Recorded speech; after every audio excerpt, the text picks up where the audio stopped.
Do you have sleepiness after you eat? Let's talk about why that is and what to do about it. Now, they call that a food coma or postprandial somnolence or maybe even a siesta. But what you have to realize, it's not normal for you to be tired after you eat because you're getting fuel, right? You're supposed to have more energy. But why do people get tired? Well, mainly because they're doing high carb. In fact, I used to use carbs to help my sleeping because I had such a sleeping problem.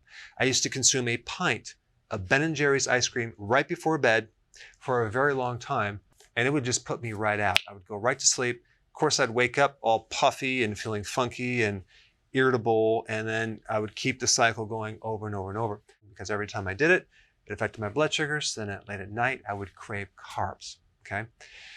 Now, I've done other videos on this, but I wanted to do this one specifically talking about keto. You started keto, you're doing intermittent fasting, and you're still tired. What's going on? It could be that you don't have enough hydrochloric acid in your stomach, so you could just take some apple cider vinegar or betaine hydrochloride as a supplement when you eat. That might help, but it's usually not the big problem. Now, it also could be that your cells, because you have insulin resistance, are just not able to pull in the nutrients and the fuel. But it's probably true, but it's not actually the thing that's making you tired.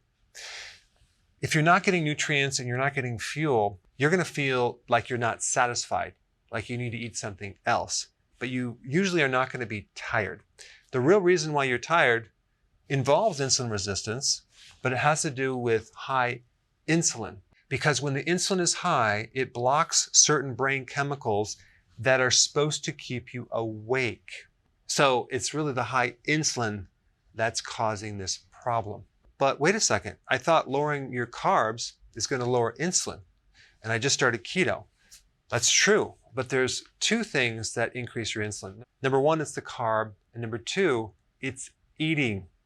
You just ate, and eating triggers insulin. And the problem is you've had insulin resistance for so long that it's going to take some time to correct the high levels of insulin that's occurring because you still have insulin resistance. So even if you don't eat carbs, eating triggers insulin. Okay, so what can we do? Well, number one, you need to start doing intermittent fasting, right? Why? Because eating less is going to make you more awake. And eating makes you hungry, which then triggers fatigue. So if we skip the breakfast, that would be a very smart thing to do, okay? Just do 2 meals and start to squish them together slowly so you can fast longer. Because you're going to find out you have more energy when you're fasting. You're going to have more energy when you're not eating because you're not triggering this mechanism. So intermittent fasting is vitally important. A lot of people that just started keto, they're not including intermittent fasting enough.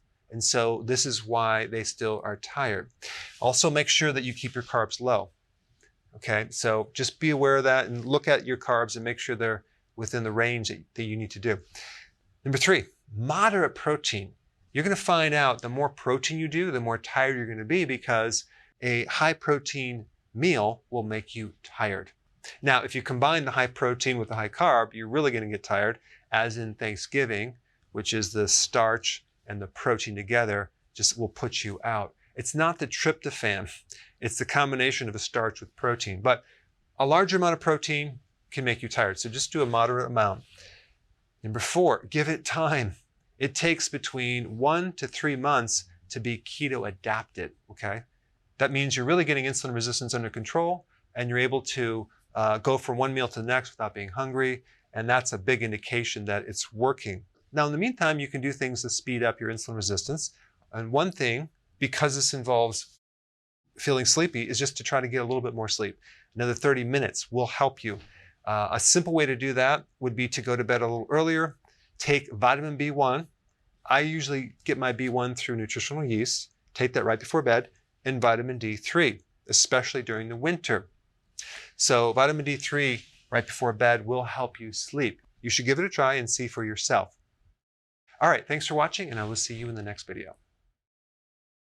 So if you're enjoying my content, which I hope you are, and you're applying this knowledge to your health, and you have a success, I would really appreciate you sharing your success story. So click the link down below to my website where you can upload your success story so you can help inspire others.